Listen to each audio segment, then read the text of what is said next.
The best of Money Matters. The Big Story. Welcome to The Big Story. I'm Hongbin Jeong. The Trump administration is facing political uproar after a journalist had been inadvertently added to an unsecure group chat with U.S. national security officials discussing war plans. Now, The Atlantic magazine's Jeffrey Goldberg had been added to a Signal message group, which apparently included Vice President J.D. Vance and Defense Secretary Pete Hegseth. Now, he said he had seen classified military plans for U.S. strikes on Houthi rebels, including weapons packages, targets, and timing 2 hours before the bomb struck. Now, the report has sparked a firestorm of criticism from opposition Democrats and concerns among several Republicans. Meanwhile, Americans are still unsure how a journalist got added to a high-level national security chat group discussing an imminent strike in Yemen. Yet, U.S. President Donald Trump is offering no apologies. Could the breach have posed a real threat to American lives or national security, though? And how will this Signal war chat breach hurt to President Trump? Well, joining us today to share more is Pushan Dutt, who is a professor of economics and political science at INSEAD. Professor, welcome back to the show. Thank you. Thank you so much for joining us. All right, Professor, what are the potential risks associated with the breach? Could it really have had an impact on American national security, as suggested by some critics? Well, the Trump administration actually said that there were no war plans or classified information that was shared on this chat. But according to Jeffrey Goldberg, the journalist with whom they shared this information, who was also on the chat, they did share information on targets, on timing, what they were targeting, what weapons they were using. So now I'm not an expert, but that does sound like a plan to me. Goldberg also said that on the chat they revealed the name of a CIA operative. So that seems like classified information. I think they got lucky, because Jeffrey Goldberg was responsible enough not to share these materials, and he hasn't shared the entire chat even today. So he's acting quite responsibly, even though he's been repeatedly accused by the Trump spokespeople that he's unreliable and that he's lying about it. Now, there's no direct impact on national security, but if I'm, let's say, a country which is part of the Five Eyes intelligence sharing, or part of the Quad, where they again share intelligence, I will be actually quite reluctant to share intelligence after this breach with the Americans, right? And the fact that they seem to be stoutly denying instead of just admitting their mistake makes me doubt that if they have actually learned something and they're going to tighten things up in the future. Right. I mean, I believe Jeffrey also mentioned that he himself couldn't believe that he was in a group chat. He thought it was a scam. He thought it was AI talking in the group chat. But once he realized it was actually happening with real time, with what the news was coming out as well, he was shocked as well. But why are government officials using apps like this for highly classified government discussions? I mean, were they using personal phones? Aren't there any protocols in place? I mean, should such a war plan be even discussed over a group chat? Shouldn't it be discussed in person? Yeah, so, I mean, there are, of course, lots of protocols in place. So in the U.S., when they are handling classified information, there are physical security measures, secure communication channels, even secure rooms, and people need appropriate clearances. So why are they using Signal is just beyond me. And, I think the thing is, I don't think we will get clarity, because the only investigation that can be done is by the Congress. But because Republicans control all branches of Congress, and from their statements, I don't think one is coming. So now think about if Biden had been in power and something like this would have happened, there would have been a decade-long investigation, right? Now, Democrats are calling for the resignation of the National Security Advisor, even of Pete Hegseth, but that would be an admission of failure from the perspective of the Trump administration, so I don't see this is happening. In terms of whether using personal phones, this was actually the Congress at the Senate hearing. Tulsi Gabbard was, who's the director of national intelligence, and who was on the chat. She was asked, were you using a government phone or a personal phone? And she actually refused to answer that question. And if she was using a government secure phone, then she would have said yes, which makes me suspect that she was actually using a personal phone. I see. Well, how could the situation have been averted, though? Is there a chat service, certified to handle classified information? Well, the easiest way to avert is not to do this, right? So now 30% of Trump's cabinet was on the chat. His vice president, the national security advisor, the CIA director, So, we've seen this in the movies that there's this thing called a skiff room, which is, a sensitive, compartmentalized information facility where people are actually not allowed to bring in their own devices, including phones. But they still decided to use Signal. Now, Signal is an encrypted messaging service. Journalists use it to, protect their sources, and it promises end-to-end encryption. But it's not approved by the government, and, it cannot handle classified information. So the major issue is that even if it is encrypted, the chat actually still stays on someone's phone, right? And phones can be hacked, they can be stolen. If you recall, a couple of years ago, there was this thing called the Pegasus software, which could be covertly and remotely installed on mobile phones running iOS, Android. The other thing is you could lose your phone. So Jeffrey Goldberg was reading some of the text while he was in a parking lot at Safeway, where he was doing grocery shopping, right? This does not... so even if it is encrypted, in fact, it's not going to be effective. And any chat app which can be downloaded on the App Store simply cannot be secure.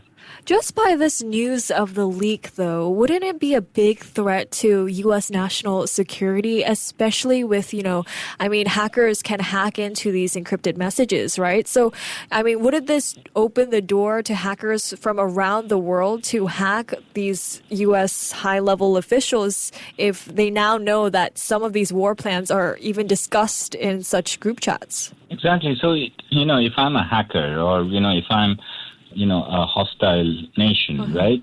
This actually shows that these things are not insecure. Of course, this is not the first time that this is happening. If you recall, during the first Trump administration, they were discussing some bombing plans in Mar-a-Lago in view of all the guests with the Japanese Prime Minister Shinzo Abe, and people could actually take pictures of what Trump was showing on the phone, right? So therefore, I think this would encourage the bad actors because, they will sense a vulnerability in their protocols and procedures.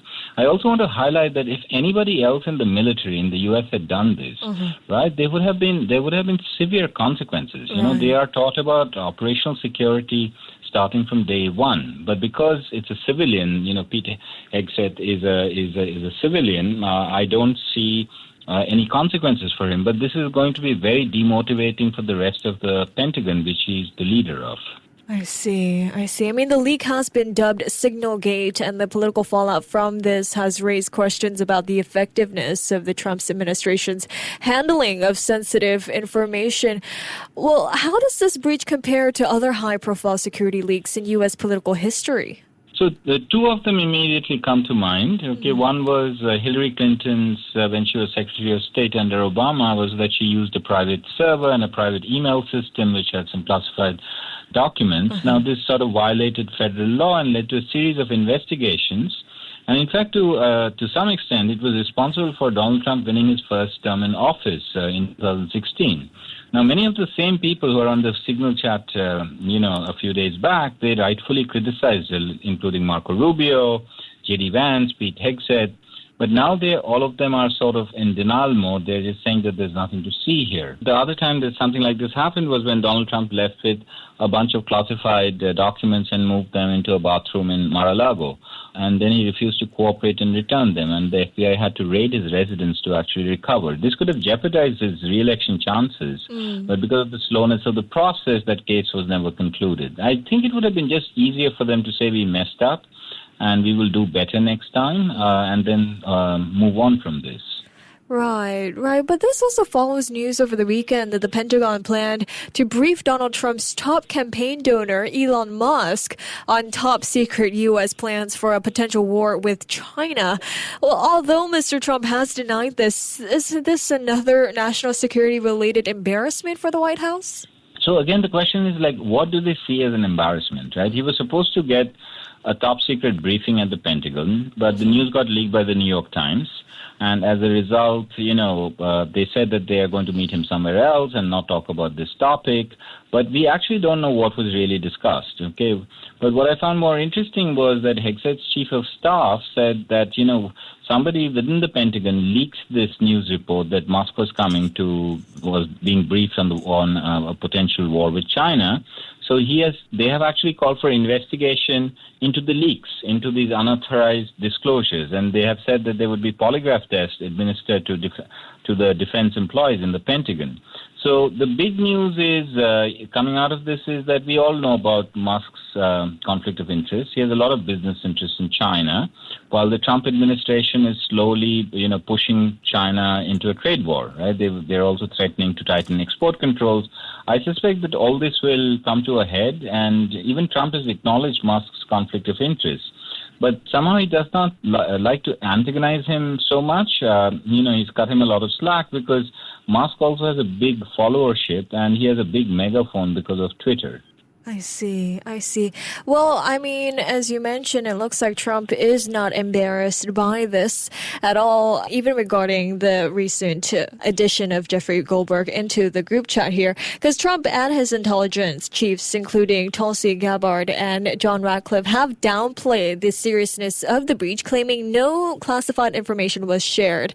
Now, National Security Advisor Mike Waltz has also come under scrutiny for his involvement in the security breach, reportedly, allowing Jeffrey Goldberg to join the Signal chat. What do you make of Trump's response so far, though? Is it relatively mild? I mean, what does his attitude toward the situation reveal about his leadership style? So one thing that was interesting was that Trump was not in on the chat. Okay, and that could be just a technological issue because when he has to read emails, his assistant actually prints them out, and that's how he reads it, which actually immunizes him into these kinds of leaks happening on chat on messaging apps.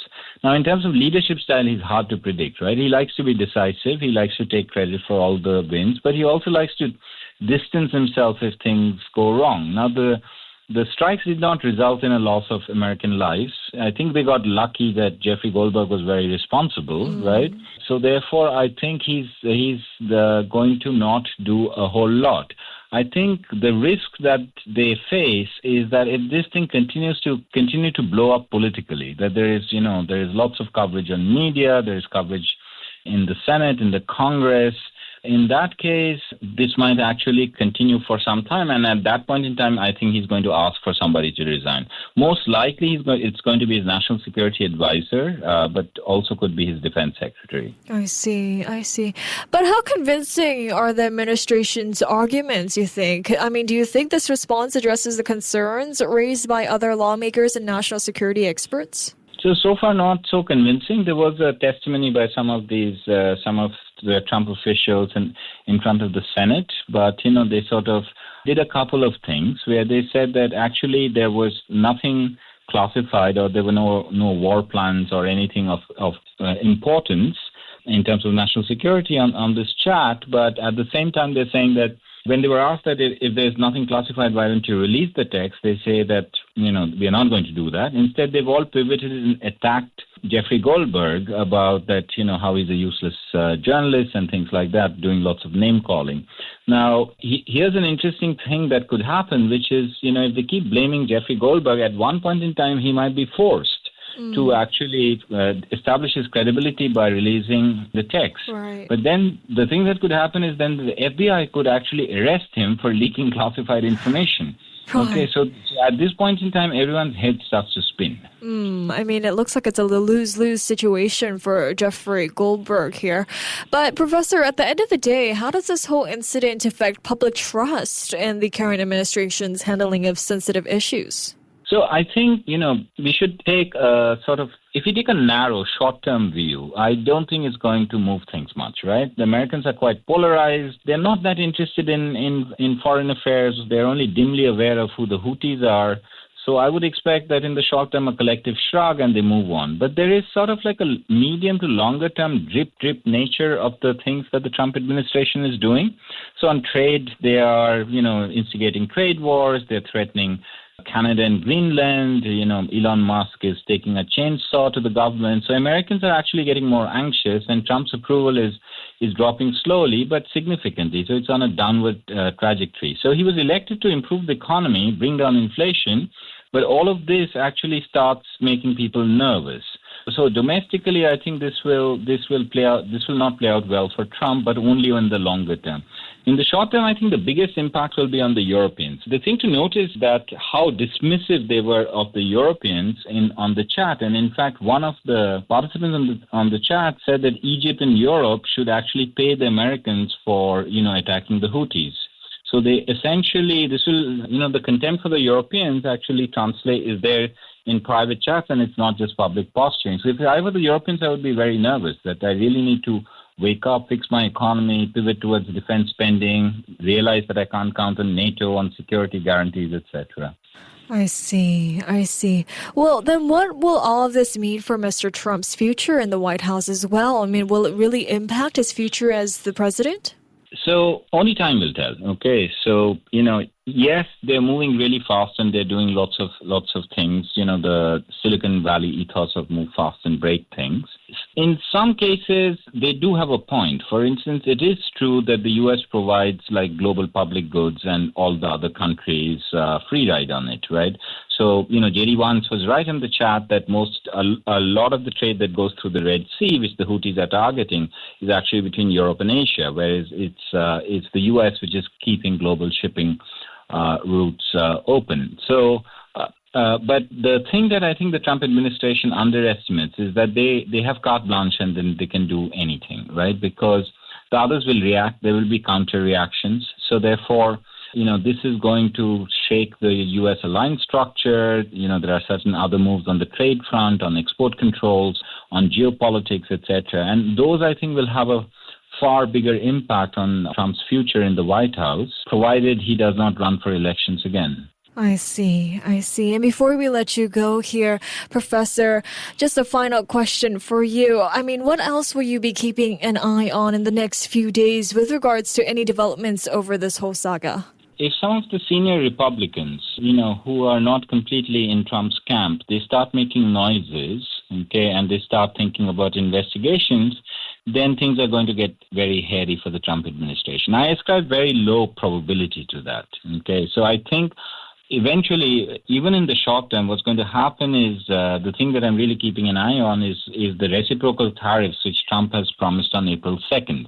This is going to create a lot of volatility on stock markets, a lot of angst amongst its allies and, other countries who will start thinking about more retaliatory tariffs. And I think that's where both the media's attention and policymakers and world leaders' attention is going to shift very quickly. I see. Well, thank you so much, Professor, for your time and your insights today. Thank you. Thank you. That was Pushan Dutt, who is the Professor of Economics and Political Science at INSEAD. This has been The Big Story with me, Hongbin Jeong. To listen to more great interviews, download our podcasts at audio.sg or download the audio app. That's AWEDIO, audio at the App Store and Google Play.